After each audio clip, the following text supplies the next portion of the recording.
Fièvre à virus Ebola, on en reparle ce soir. Toutes les énergies sont mobilisées aujourd'hui à Kayes pour contenir sa propagation. Les personnes au nombre de 50 qui ont été au contact de la fille décédée sont en isolement à Kayes.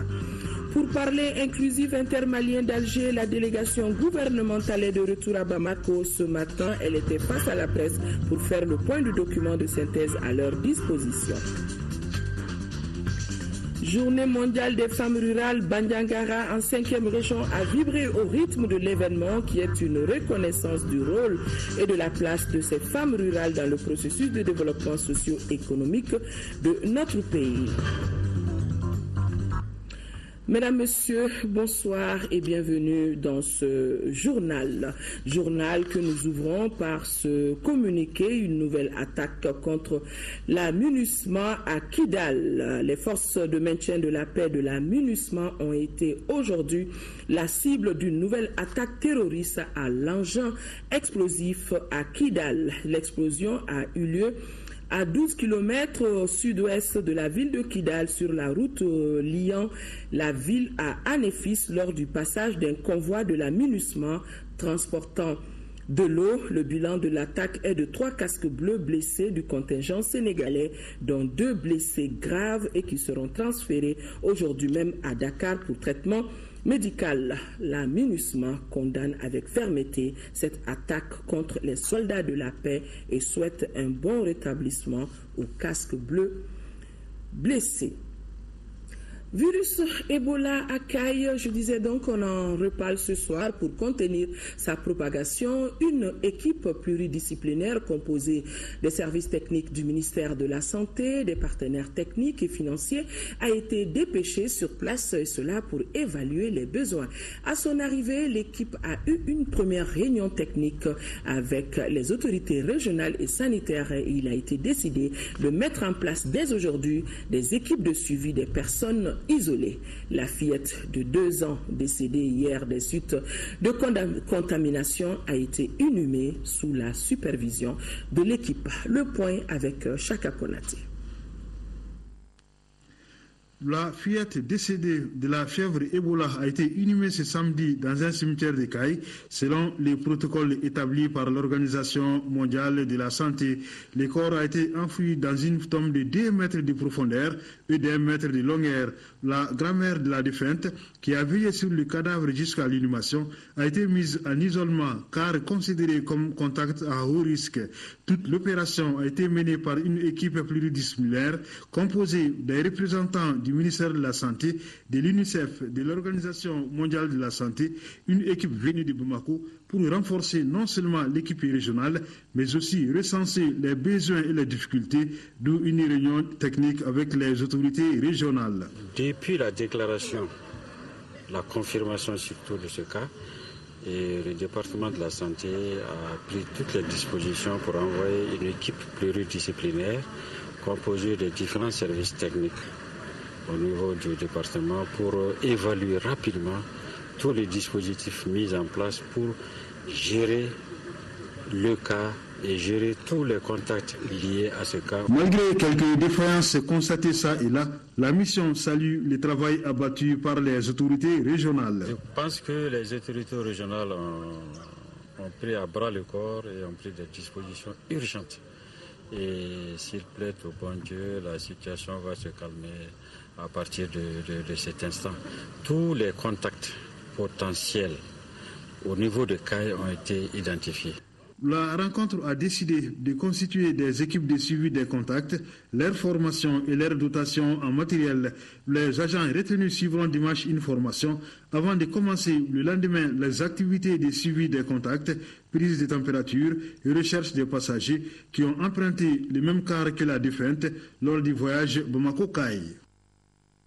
Après la confirmation du premier cas de fièvre à virus Ebola, comme il fallait s'y attendre, la panique s'était installée dans la ville de Kayes, mais grâce aux messages de sensibilisation diffusés par la station régionale de l'ORTM et les radios privées, beaucoup de chefs de famille savent maintenant comment se protéger contre Ebola. À l'hôpital régional Foussénindao, les agents de santé sont à pied d'œuvre pour éviter la propagation de la maladie. Mahamadou Alioubari.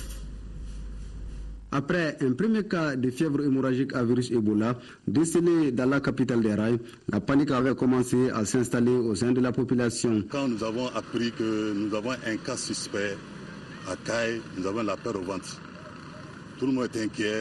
Autorités, services techniques, bref, tous ont vite vu l'urgence de renforcer l'information et la sensibilisation. On est toujours en phase de sensibilisation de la population pour qu'elle comprenne mieux qu'est-ce que c'est que la maladie, les signes de reconnaissance de la maladie, le mode de transmission de la maladie et les mesures de prévention. Ce que nous demanderons vraiment à la population de Kayes, vraiment de rester sereine par rapport à ce dossier. Instant qu'on peut vraiment réussir à circonscrire vraiment cette épidémie dans la région et de façon particulière, de façon générale au Mali. À l'hôpital, présentement, nous avons 23 personnes en observation, en isolement. Donc, dont 12 membres de la famille de l'enfant décédé. Et puis 11 personnels de santé qui ont eu des contacts avec la malade. Le suivi s'est fait par des relevés bi-quotidiennes, c'est-à-dire 2 fois par jour de la température corporelle avec un thermomètre infrarouge et le suivi clinique également pour voir s'il va y avoir une élévation de la température ou d'autres signes d'accompagnement. Pour le moment, au niveau de l'hôpital, je peux dire le calme revient après un premier moment d'euphorie, de panique, tant au niveau de la population générale qu'au niveau de l'hôpital. Présentement, les gens travaillent et les équipes sont sur pied. Les messages de sensibilisation diffusés par l'ORTM et les radios privées ont vite fait leur effet. Il est rare de rencontrer aujourd'hui un chef de famille qui ne sait pas comment se protéger contre le virus hémorragique Ebola. Il faut comprendre quand on dit qu'une personne est en observation, la personne pense que vraiment c'est comme si on ne veut plus de lui, alors que ce n'est pas comme ça. Donc c'est une manière, c'est la meilleure stratégie pour pouvoir indiquer vraiment l'épidémie. Lors de notre passage à l'hôpital Foussine-Dao, les agents de santé s'activent pour maîtriser la situation et éviter la propagation de la maladie. Ici à Bamako, la Direction nationale du développement social en collaboration avec l'UNICEF poursuivent leur campagne de sensibilisation sur la prévention de la maladie à virus Ebola. Les 2 structures ont organisé ce matin à la Maison des Aînés une journée de sensibilisation à l'endroit des points focaux des transporteurs du Mali. L'objectif est de mieux sensibiliser les transporteurs sur les mesures de prévention de la maladie à virus Ebola, surtout quand on sait que ce sont ces derniers qui sont constamment exposés à travers leur va-et-vient entre le Mali et les pays frontaliers. Mohamed Ouldou Mamounou. Si l'on se réfère aux navettes que font les transporteurs entre le Mali et les pays frontaliers, l'on voit tout de suite combien est grand le risque de contamination par rapport à la maladie à virus Ebola. C'est pourquoi la Direction nationale du développement social et l'UNICEF ont initié une journée de sensibilisation avec comme cible les transporteurs. En tant que transporteur, je suis très content encore parce que quand vous voyez, c'est les transporteurs qui amènent toutes les personnes des différents horizons. Donc si on fait une formation pour la sensibilisation à virus Ebola, moi je pense que c'est la bonne cause. Les circonstances telles que relatées par le ministre de la Santé d'apparition de cette maladie montrent très bien le rôle qu'a joué le transport de cette petite malade et de sa famille de la Guinée avec un court séjour à Bamako avant d'aller à Kayes. Par conséquent, les transporteurs jouent un rôle crucial. Cette rencontre avec les points focaux des transporteurs du Mali devra également permettre aux organisateurs de cibler les actions futures, toujours dans le cadre de la prévention contre Ebola. Aujourd'hui, en essayant de rendre les transporteurs un peu plus conscients du risque, et on essaie aussi de travailler sur la prévention de la propagation de la maladie. Parce qu'il y a un certain nombre de dispositions que nous comptons mettre en place, aussi bien dans les gares, aussi bien sur les taxis comme des autocollants, mais aussi avec la désignation d'un certain nombre de points focaux, si l'on peut dire, dans ces stations de gare qui peuvent donner des informations. À la fin de la rencontre, il y aura un plan de travail comme entre autres la diffusion des messages de prévention dans les autogares et la mise en place des dispositifs de lavage de mains dans les gares. Donc, contre Ebola, pas de panique, mais beaucoup plus de vigilance de la part de tout un chacun. Le président de la République a reçu hier successivement les ministres français et espagnols de la Défense, l'adjoint au sous-secrétaire américain chargé des affaires africaines et le ministre nigérien des Affaires étrangères porteur des messages du président Mahamadou Issoufou. Avec les deux premières personnalités, les discussions ont porté sur les nouvelles mesures de renforcement de la sécurité dans le nord du pays et le changement intervenu au niveau du commandement de l'EUTM avec l'ambassadeur américain et Mohamed Bazoum. Les relations entre le Mali, les États-Unis et le Niger ont été évoquées. Alousseni Touré, compte rendu. Avec les ministres de la Défense français et espagnol, il a été question du passage de témoins entre un général français et son successeur espagnol à la tête de l'EITM.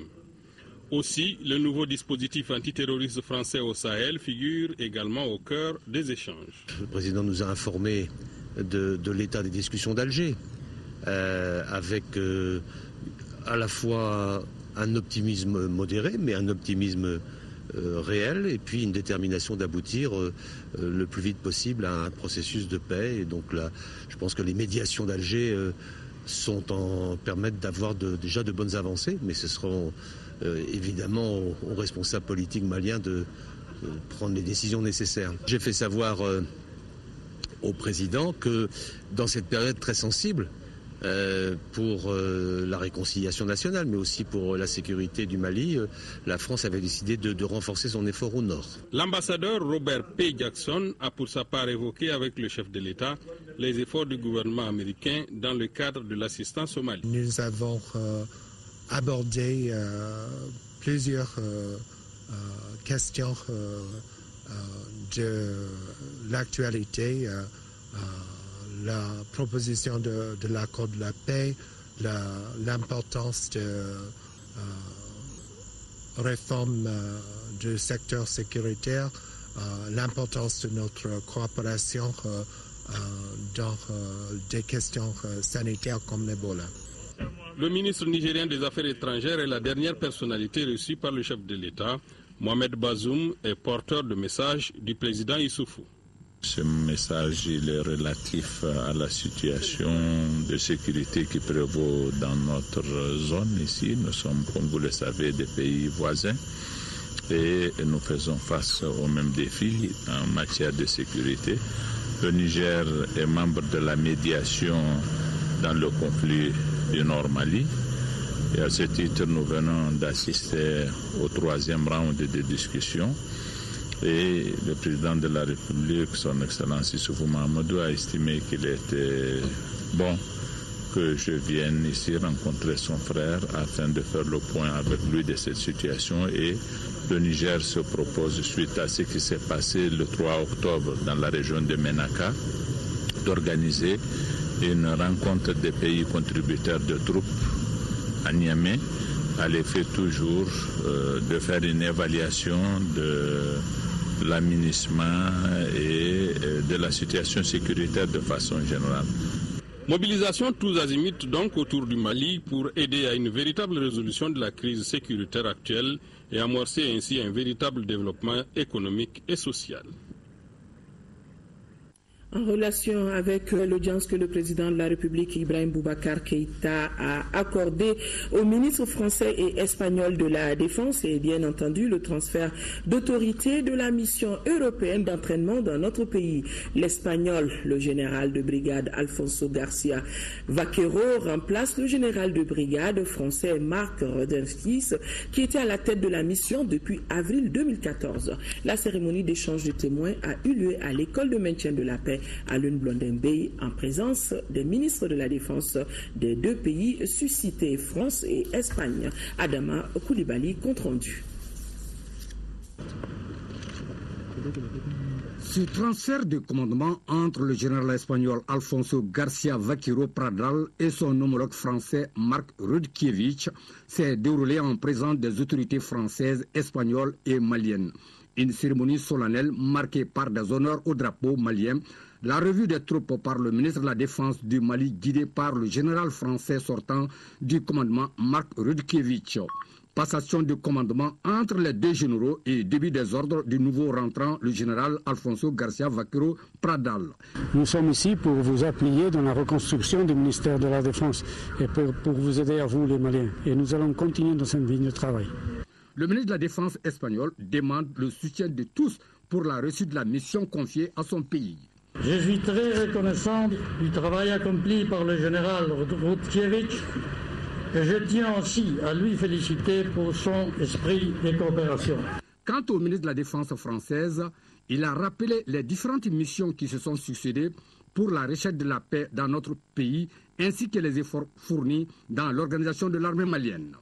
Depuis le lancement du premier bataillon Waraba, son déploiement sur Gao en juin 2013, le chemin parcouru est très important. La mission UTM 1 a formé 4 bataillons et depuis mai dernier jusqu'à fin 2016, UTM 2 doit former 4 bataillons supplémentaires. Le renforcement des capacités opérationnelles de nos unités formées pour être efficaces et efficientes devra s'accompagner d'une logistique adaptée en termes d'approvisionnement, de maintenance et de gestion. Le ministre de la Défense réserve un accueil à la malienne au nouveau responsable en charge de la formation de l'armée malienne pour le maintien de la sécurité contre les terroristes. Pour parler inclusif intermalien d'Alger, le chef de la délégation gouvernementale, le ministre des Affaires étrangères Abdoulaye Diop, était ce matin face à la presse. Au cours des échanges, le ministre des Affaires étrangères, de l'intégration et de la coopération internationale a expliqué aux journalistes certains points du document de synthèse. Il avait à ses côtés ses collègues de la réconciliation nationale et celui de la solidarité, de l'action humanitaire et de la reconstruction du Nord. Amadou Sankaré a suivi ce point de presse. Le document qui a fait l'objet de débat n'est pas un accord, mais plutôt un élément de base. À partir de cette synthèse, le gouvernement du Mali et les groupes armés doivent apporter des correctifs nécessaires en vue de l'obtention d'un préaccord. Mais avant la fin de ce processus, le gouvernement en appelle à la sagesse de chaque Malien. Nous sommes dans un processus qui est irréversible. C'est un processus de paix qui est accepté par toutes les parties et je demande que tout le monde respecte les cessez-le-feu, que nous arrêtions les actes de provocation et que nous parachevons ce processus qui est presque à son terme. Je n'ai pas suivi personnellement quelqu'un qui voudrait remettre en cause ces acquis que nous avions obtenus et sur lesquels nous devons tous veiller. Veiller dans notre langage, veiller avec notre esprit de réconciliation. Il faut se dire que les Maliens, dans leur ensemble, ont besoin de se mettre ensemble pour vraiment panser les plaies, pour se réconcilier et aussi reprendre très rapidement les activités de développement. Au cours de cette conférence de presse, les confrères ont voulu savoir davantage sur la probable intégration de certains combattants au sein de l'armée malienne. Sur le sujet, les conférenciers disent que rien ne sera comme avant. Ceux qui portent les armes aujourd'hui ne sont pas tous de l'armée nationale. Ils opèrent en dehors du contrôle de l'armée nationale. Mais en cas de signature d'un accord, cette situation ne peut pas perdurer. D'où les programmes de DDR qui vont être des programmes dans lesquels chaque cas va être examiné. Ce que j'ai dit et qui est notre position, c'est qu'il ne faut fermer la porte à aucune possibilité. Ça ne veut pas dire qu'on ouvre la porte à toutes les possibilités et on dit aux gens, vous vous y engouffrez comme vous voulez. Chacune des possibilités sera examinée en fonction de sa pertinence, en fonction de sa capacité d'apporter une solution durable au problème et en fonction de sa conformité avec les règles de la réconciliation nationale et de la justice. Pour le chef de la délégation gouvernementale, il n'y a plus de temps à perdre. La médiation est là pour garantir le futur accord. Les Nations Unies ne sont qu'une composante de la communauté internationale. C'est tous les pays intéresser tous les pays africains, les pays qui viennent d'ailleurs, toutes les organisations, la CEDEAO, l'Union africaine, l'Union européenne. C'est tout cet ensemble qui constitue la communauté internationale. Et beaucoup de ces pays aussi sont assis au Conseil de sécurité des Nations Unies. Quand nous parlons de garantie, c'est un peu cet ensemble que nous devons voir. Et nous sommes en train de travailler justement sur cette question par rapport à l'évolution de la situation sécuritaire sur le terrain, qui est passée d'une situation techniquement appelée de maintien de la paix à une situation qui n'est pas celle du maintien de la paix, et que ceci nécessite de revoir le mandat et la configuration, le concept d'opération. Les deux parties se donnent rendez-vous à la mi-novembre à Alger avant la 3e phase des négociations prévues ici au Mali. Après cette conférence de presse, le ministre Abdoulaye Diop a accordé un entretien à notre reporter Amadou Sankaré. Dans cet entretien, le chef de la diplomatie malienne rappelle que le document de synthèse constitue une bonne base de travail. Et pour le ministre Diop, les lignes directrices tracées par le chef de l'État ont été respectées. Nous écoutons un extrait de cet entretien. Pour la partie malienne, c'est important qu'un certain nombre de lignes directrices tracées par le président de la République, Ibrahim Boubacar Keïta, aient été respectées. En particulier, le respect de l'unité nationale, le respect de l'intégrité territoriale du Mali, mais aussi le respect de la forme laïque et républicaine du pays. Ce qui intéresse beaucoup de Maliens, c'est que la notion de fédéralisme ou la notion d'autonomie ne figure en aucune manière dans ce document. Ce qui, de notre point de vue, nous met dans une situation de confort pour regarder le reste du document, qui, pour notre part, prend en charge les préoccupations majeures de la partie gouvernementale, mais aussi prend en charge un certain nombre de préoccupations. Monsieur le ministre, parlant toujours de ce document de synthèse, nous avons entendu certains mouvements du Nord qui disent que, en tout cas, la médiation fait part belle au gouvernement. Qu'est-ce que vous répondez sur le sujet? Je pense que c'est aller trop vite en besoin. Je n'ai pas particulièrement suivi ces questions. Ce que nous savons, c'est que les lignes qui ont été dessinées sont prises en compte. Mais je crois que les médiateurs ont quand même fait un travail de pouvoir faire la synthèse de tout ce qui a été entendu.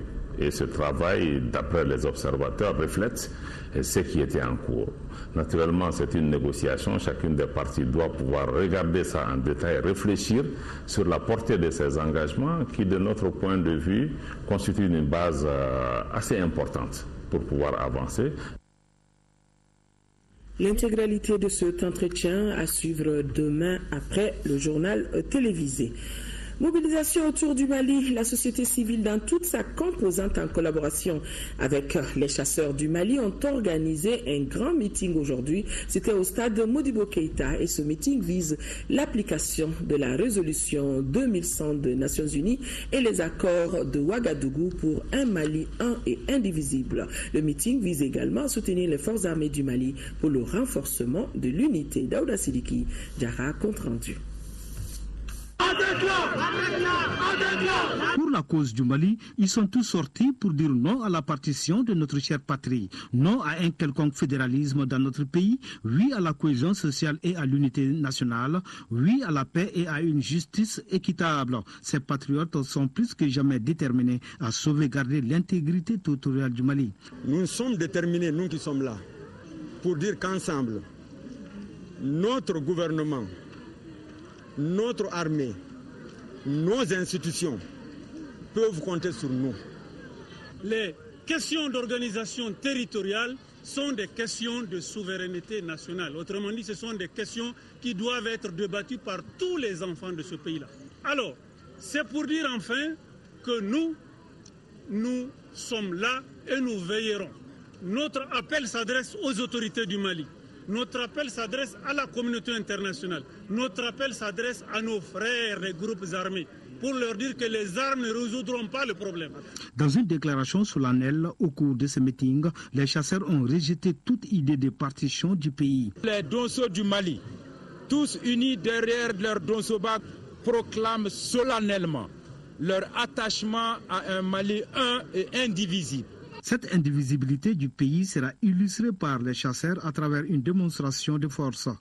La présidente de la Fédération nationale des collectifs d'organisations féminines a invité ses compatriotes à rester mobilisés pour le patrimoine commun qui est le Mali. La manifestation qui nous réunit ce matin révèle un caractère très particulier et hautement patriotique quand on sait qu'elle a pour objectif de réunir le peuple malien pour dire non à toute forme de division de notre territoire national. Elle n'a rien de politique et se résume tout court à un sursaut national pour la patrie. La plateforme des femmes du Nord prône l'unité du Mali. Ces femmes s'opposent à toute forme de partition de leur patrie. Et la société civile du cercle de Niafunké vient elle aussi d'organiser une marche de soutien aux autorités maliennes. Objectif, soutenir le gouvernement pour préserver l'unité, l'intégrité et la souveraineté du Mali. Nous retrouvons Al-Mouzer Al-Kamissa Yatara. Cette grande marche de soutien aux autorités maliennes est organisée par la société civile du cercle de Niafunké. Objectif, soutenir le gouvernement pour préserver l'unité, l'intégrité et la souveraineté du Mali. La société civile du cercle de Niafunké saisit cette noble occasion pour réitérer son soutien total et sans condition au président de la République, son Excellence Ibrahim Boubacar Keïta et à son gouvernement. Elle dit non à la partition et à l'autonomisation. Elle veut un Mali uni, prospère et indivisible. La marche est partie de la place de l'Indépendance pour aboutir à la préfecture où un mémorandum a été remis aux autorités locales. Rester mobilisés à côté du gouvernement malien. Faire confiance au gouvernement malien. Nous sommes sûrs que c'est en cela que nous réussirons ensemble. Pour ma part, j'ai pu vous rassurer que ce mémorandum que vous venez de me remettre tout de suite sera transmis à qui de droit. Nous sommes les premières cibles des conséquences des guerres parce que nous sommes les sœurs, les épouses, les mamans des combattants et victimes de guerre. Donc je suis vraiment animée d'un sentiment de satisfaction parce que c'est nous les femmes qui souffrons beaucoup. Nous voulons la paix, nous voulons que ça cesse. Nous voulons un développement optimal du pays et non la destruction du pays. Les marcheurs ont montré tout leur attachement pour un Mali un et indivisible. Les jeunes leaders du Mali réunis au sein d'une plateforme vont adopter demain dimanche au Centre international de conférence de Bamako une déclaration de soutien au gouvernement sur l'indivisibilité du Mali. Une réunion préparatoire s'est tenue à cet effet. Moussa Timbine, jeune leader, est au micro de Amadou Sankaré. La jeunesse du Mali a décidé de se retrouver et au-delà vraiment des clivages politiques, au-delà vraiment d'appartenance à des confessions religieuses, pour qu'au nom du Mali, on puisse ensemble adopter une déclaration pour que réellement nous puissions inviter nos amis du MNLA, en tout cas à rentrer dans le rang que notre pays a vraiment tracé, pour qu'ensemble nous puissions vraiment réussir la réconciliation, la paix, pour que le Mali puisse avancer. Et je pense que c'est un peu ça l'objet même de cette rencontre. Et ce qui est sûr, aujourd'hui, ce que nous venons de faire, c'est vraiment une façon de permettre à toute la jeunesse de savoir vraiment le contenu de la déclaration et que tout le monde adhère pour que nous puissions présenter ça au nom de l'ensemble de la jeunesse du Mali. Ça concerne toutes les jeunesses des partis politiques de la majorité comme de l'opposition. Ça concerne les associations et les mouvements des jeunes au niveau de la société civile. Ça concerne aussi les confessions religieuses. Au nom des camarades ici présents, le message que nous souhaiterons adresser au peuple malien, à nos camarades jeunes, c'est de se mobiliser tous pour que l'opinion nationale et internationale sache que la jeunesse du Mali est engagée, est déterminée pour que le Mali puisse retrouver la paix, pour que nous puissions réussir la réconciliation nationale, pour que réellement nos frères qui sont de l'autre côté puissent regagner la patrie.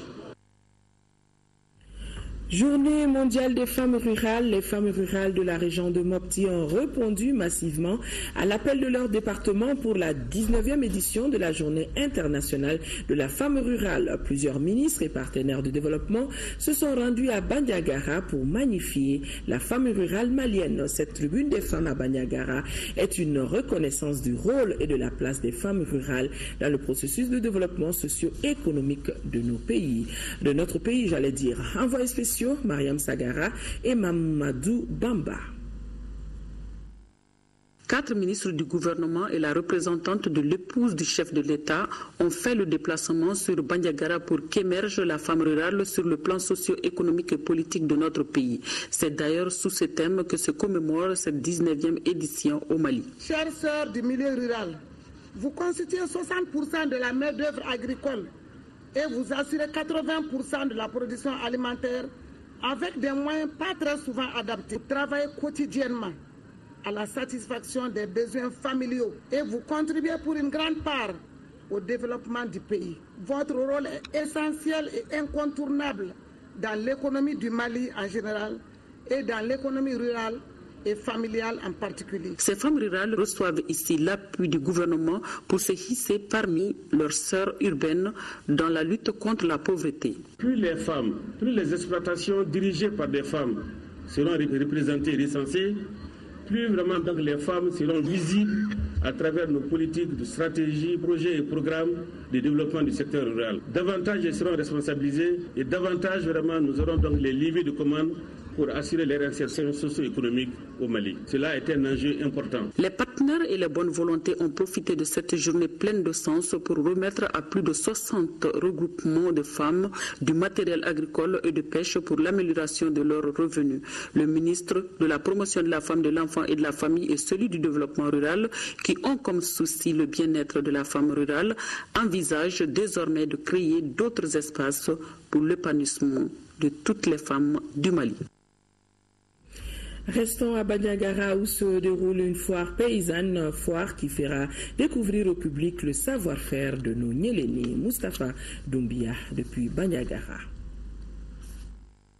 C'est un prélude à la célébration de la Journée internationale de la femme rurale que la Direction régionale de la promotion de la femme, de l'enfant et de la famille, en collaboration avec les associations féminines de la région de Mopti, ont organisé cette foire exposition à Bandiagara. Les femmes rurales actrices incontournables gèrent des revenus agricoles et non agricoles. Nous sollicitons acquisition d'équipements productifs en nombre et en quantité, la consolidation du suivi et de l'appui conseil et technique. On compte au total 50 stands qui ont été mis à la disposition des associations féminines pour cette foire paysanne. Celle-ci expose essentiellement des produits agroalimentaires et artisanaux. Ce sont de braves femmes qui ont du savoir-faire, qui contribuent et qui peuvent contribuer davantage à l'amélioration de la production agricole, à l'amélioration de la consommation et ainsi à l'amélioration du revenu économique du Mali. Renforcer les capacités de résilience vraiment des femmes de façon générale, notamment des femmes rurales.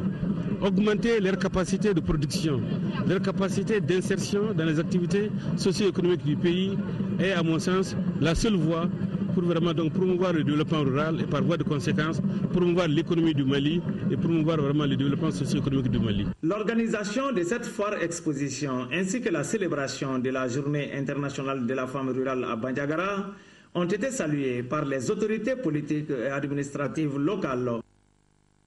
Les représentants des pays membres du projet de partenariat pour le coton dans les pays du CEFOR, C4, sont en conclave à Bamako. C'est à la faveur de la première réunion du comité consultatif national du Mali. Ce comité qui aura pour mission d'élaborer et de coordonner les activités de cet important projet financé par l'USAID. Et ce projet de 4 ans entend améliorer la productivité du coton tout en améliorant les revenus des producteurs. Abdrahman Mega, compte rendu. Cette réunion marque le lancement officiel du projet de partenariat pour le coton au Mali. Cette étape cruciale aboutit à la mise en place du comité consultatif national. Ce comité aura pour mission d'élaborer et de coordonner les activités de cet ambitieux projet d'un coût de 7,4 milliards de francs CFA. Il est financé par l'USAID et interviendra au Mali, au Tchad, au Bénin et au Burkina Faso, avec en toile de fond développer dans sa zone d'intervention des stratégies de lutte contre la pauvreté. L'objectif est d'abord d'augmenter la productivité agricole et la production agricole axée sur le coton et les cultures de légumes, les cultures céréalières, mais aussi de développer un partenariat efficace, un partenariat durable avec les institutions nationales et les institutions régionales. Ce projet de 4 ans entreprendra la réalisation d'une série d'activités portant essentiellement sur le coton et les cultures en rotation, notamment les céréales et les légumineuses. En termes clairs, ce projet permettra de combiner les outils techniques éprouvés développés par la recherche pour stimuler le secteur agricole tout en assurant la sécurité alimentaire, l'équité sociale et la durabilité environnementale. Nous avons des phénomènes qui se posent maintenant. Par exemple, on ne peut plus parler de l'agriculture sans parler des changements climatiques. Les changements climatiques sont très persistants et ça se voit de façon maintenant beaucoup plus visible. L'agriculture souffre parce que la fertilité des sols se dégrade et diminue de jour en jour et on a besoin de réponses qui sont beaucoup plus appropriées. En plus du renforcement des partenariats entre les pays concernés, le projet appuiera également l'accroissement des avantages économiques et sociaux des femmes des ménages produisant le coton. Le Centre de développement de l'artisanat textile a tenu la première session de son conseil d'administration dans les locaux. C'était dans les locaux du ministère de l'Artisanat et du Tourisme. Pour la réalisation des missions du centre, les administrateurs misent sur un financement estimé à près de 20 millions de francs CFA. Aïchatou Saliou Maïga. Cette première session du Centre de développement de l'artisanat textile porte sur certains points prioritaires. La première préoccupation a été donc d'installer la structure, donc d'essayer de mettre les cadres sur place, de mettre l'organisation préliminaire, donc qui va être soumise à l'approbation finale du Conseil de ce matin, de voir les résultats donc du projet, comment, n'est-ce pas, développer la stratégie de pérennisation de ces acquis, parce qu'il faut rappeler que le projet a permis en tout cas de travailler sur des équipements, l'amélioration des équipements de tissage, des équipements de teinture, et en même temps aussi est parvenu réellement à développer, n'est-ce pas, donc des idéogrammes. Au cours de cette session ordinaire, les administrateurs ont mis l'accent sur la mission du centre. Il s'agit particulièrement de la valorisation du textile. La valorisation de ces fibres textiles contribue à l'amélioration de la croissance économique et à la réduction de la pauvreté par la création d'emplois, particulièrement pour les femmes et les jeunes. A signaler que le projet Tucitec, initié par le gouvernement et ses partenaires, qui a donné naissance au Centre de développement de l'artisanat textile, CEDA, en 2012. En perspective, le centre envisage être un moteur de développement de l'artisanat dans la sous-région. Transparency International engage la lutte contre la corruption. Pour réussir ce combat, il vient de mettre à contribution la presse malienne, une force de détermination dans la sensibilisation et la diffusion de l'information. Les échanges d'expériences ont été faits hier au cours d'une table ronde, en présence de notre reporter Mamourou Sidibé. C'est autour du thème médias et lutte contre la corruption que Transparency International et les journalistes se sont rencontrés. Pour les conférenciers, la corruption constitue l'un des premiers obstacles au développement d'un pays. 86% des Maliens estiment que le niveau de corruption est élevé au Mali. C'est le résultat d'une enquête récemment menée dans notre pays. Concernant la mauvaise gouvernance, les enquêtes estiment que les services les plus affectés sont la justice, avec 62%, la police avec 64%, l'école avec 61%, la mairie avec 54%, la santé avec 57% et la douane avec 55%. Tout en sachant que le rôle des journalistes est déterminant dans la lutte contre la corruption, Transparency International a voulu partager son expérience en matière de lutte contre la pratique. Nous ne sommes pas ici pour évaluer la corruption au Mali. On a un système où la synthèse, où l'analyse, où le diagnostic de la situation de corruption est vraiment la responsabilité des peuples, même dans les pays qui veulent participer dans notre travail. Les journalistes ont dénoncé les difficultés d'accès à l'information. Concernant le slogan du gouvernement « Corruption, tolérance zéro », les journalistes émettent des réserves. Tolérance zéro, peut-être pour les partenaires techniques et financiers, parce que pour moi c'est un effet d'annonce. On ne peut pas parler de tolérance zéro à un fonctionnaire qui ne gagnent que 40 000 francs par mois. Dans le cadre de l'ancrage de la démocratie et de l'état des droits au Mali, le concours des journalistes est demandé dans l'intensification de la lutte contre la pratique. Commémoration avec la commémoration de la création de la compagnie nationale Air Mali. L'association des anciens travailleurs de la compagnie a organisé une cérémonie d'hommage aux pionniers du transport aérien malien. Les anciens qui ont rappelé les heures glorieuses d'Air Mali en ont profité pour demander aux autorités la création d'une autre Air Mali. La cérémonie qui s'est déroulée à la Maison des Aînés a enregistré la présence, bien évidemment, des anciens travailleurs d'Air Mali et du ministre de l'Équipement et des Transports et du Désenclavement. Mamari Kone était présent pour nous. 27 ans au service du désenclavement du Mali. Voilà schématisé la vie de la compagnie aérienne Air Mali. Créée par ordonnance le 27 octobre 1960, la compagnie a beaucoup contribué au désenclavement du Mali en devenant du coup une fierté nationale. Sous le signe de se remémorer toutes ces années que nous avons passées ensemble en tant que pionniers du transport aérien. Parce qu'en Afrique, à l'époque, Air Mali faisait partie des pionniers du transport aérien. Nous avons commencé en 61. Il y avait Ghana Airways en Afrique de l'Ouest. Et de l'autre côté, il y avait South African Airways, Kenya Airways et Ethiopian. Donc le Mali est très fier d'avoir fait partie de ces pionniers du transport aérien. Et ce personnel, moi personnellement j'ai commencé avec Air Mali le 26 mai 61 comme steward. Donc vraiment c'est sous ce signe-là que nous plaçons cette commémoration. Le ministre de l'Équipement, des Transports et du Désenclavement, qui a été directeur de l'exploitation à Air Mali de 1979 à 1981, s'est réjoui de cette expérience exceptionnelle vécue. Quand je suis venu à Air Mali, dans mes premières années, j'ai eu à trouver des travailleurs conscients qui étaient prêts à servir le drapeau du Mali partout dans le monde.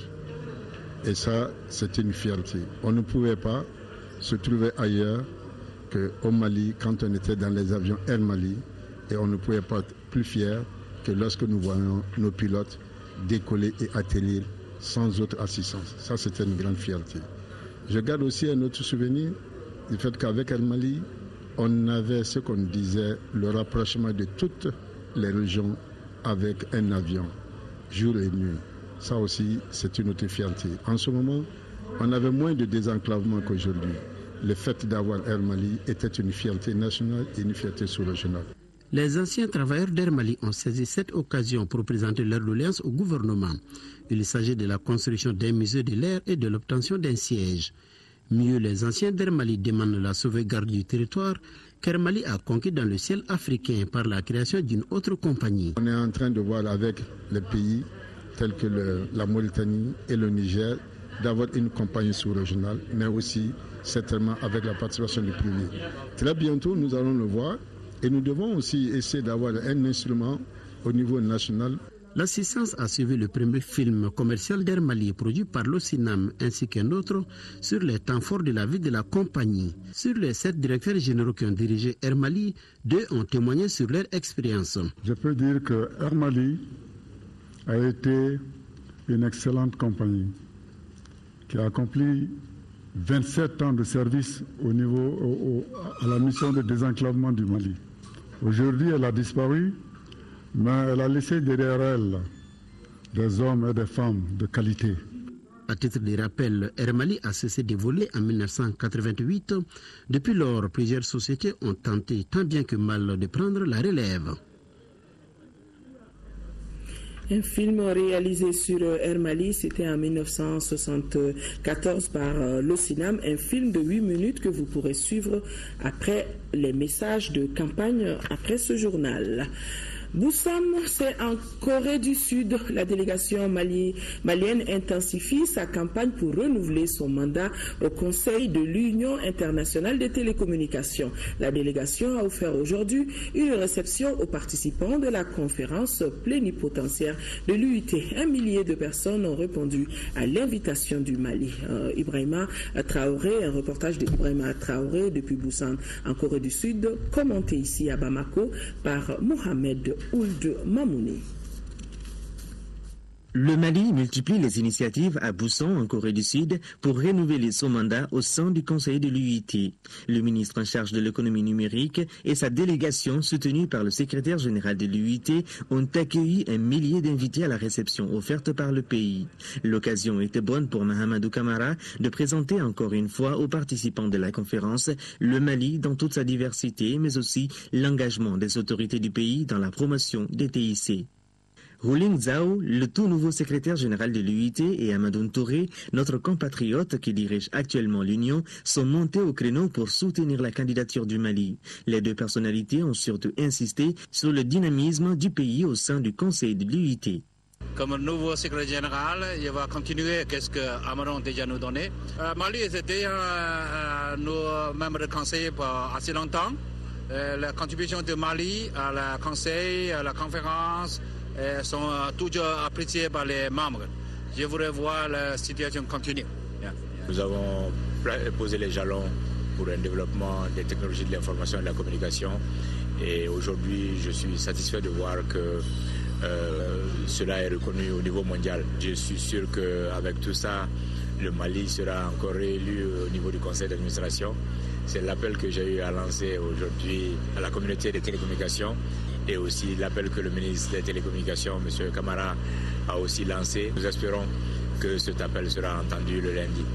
Lundi se tiendront les élections pour le Conseil de l'UIT. C'est l'organe directeur qui supervise le fonctionnement de l'Union pendant l'intervalle de 4 ans séparant 2 conférences de plénipotentiaires. Le Mali conserve son siège depuis 1989. Les journées pastorales de l'archidiocèse de Bamako ont pris fin jeudi dernier au centre David Traoré de Sébédikoro. Durant 3 jours, les agents pastoraux ont réfléchi et travaillé sur le thème Église-famille qui est à Bamako, revient aux valeurs de la famille selon l'Évangile. Laurent Diakité, compte rendu. Les prêtres, les religieuses et les laïcs des 10 paroisses de l'archidiocèse de Bamako se sont réunis pour réfléchir et travailler sur le thème de l'année pastorale 2014-2015, à savoir la famille chrétienne telle que Dieu la veut, famille et réconciliation, famille et paix sociale. À la fin des travaux, l'archevêque de Bamako a surtout prodigué des conseils à ses co-religionnaires par rapport à la famille selon l'Évangile. Nous sommes la famille de Dieu. Qu'est-ce que cela implique? Cela signifie que nous devons être attentifs à cette réalité qui de plus en plus tend à être banalisée autant chez nous qu'ailleurs. Cherchez toujours à approfondir les rapports que Dieu a établis entre lui et les humains qu'il a créés à son image et à sa ressemblance. Hommes et femmes, à son image et à leur ressemblance, il les créa. Il nous faut revenir à cette réalité et chercher toujours à la comprendre, à l'approfondir. Monseigneur Jean Zerbo a également demandé à ses agents pastoraux de mettre Dieu au centre de leur réflexion au cours de cette nouvelle année pastorale qui vient de commencer. Tenue aujourd'hui de l'Assemblée générale ordinaire du Comité national olympique et sportif du Mali. Il s'agit pour les membres du comité exécutif et des représentants des fédérations sportives de passer au peigne fin les différentes activités. Khalifa Nama Traoré, compte rendu. L'Assemblée générale des structures sportives est le plus souvent des moments de passion et de vives tensions à cause des multiples divergences des vues et des relations interpersonnelles. Le Comité national olympique et sportif du Mali a depuis des années su contenir les querelles afin que tous les acteurs du monde sportif malien tirent dans le même sens. C'est pourquoi cette session se tient dans un cadre de convivialité et de fair play.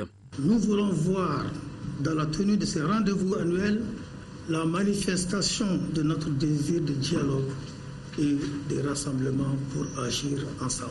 Le Comité national olympique et sportif du Mali travaille à restaurer et à renforcer la confiance et la collaboration franche entre les structures qui gèrent le sport. En 2013, il a atteint un niveau de considération jusqu'ici inégalée dans sa relation avec le ministère de la Jeunesse et des Sports. Les fédérations sportives ont bénéficié de l'attention particulière du Comité national olympique dans le cadre du programme quadriennal de la solidarité olympique. Cela s'est traduit dans le développement des athlètes et des encadreurs dans la formation des dirigeants. le comité exécutif a maintenu la bonne image de notre pays et de son Sénat au plan international. Il a renforcé les échanges entre les Sénats de la zone 2 à Punoa et participé aux forums régionaux et continentaux.